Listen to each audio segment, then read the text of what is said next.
Жеті жалын жобасының басты мақсаты осы бағана Ағылан мырза айтқандай, үкіметтік емес ұйымдар өз атынан, өз ұйым атынан ұсынады деді ғой сондай жастарды. Біз жеті жалын жобасы аясында сондай жастарды өзіміздің септігімізді қосып, бізде шет қалмайық деп бізде іздедік, сөйтіп жеті жалын жобасын іске асырған болатынбыз.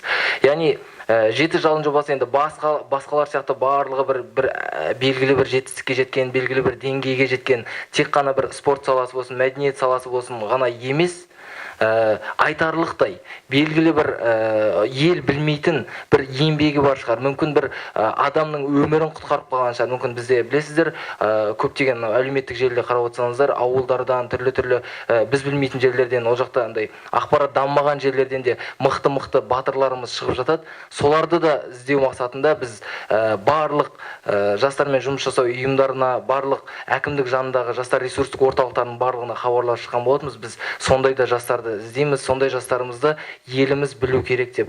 Міне сол жоба аясында біз кездесулерді ұйымдастырған болатынбыз. Алдында осы бағана Ильяс бауырым айтып отыр, Серікпен де, IDE-мен де барлық мектептерді, барлық жоғарғы оқу орындарын аралап шықтық.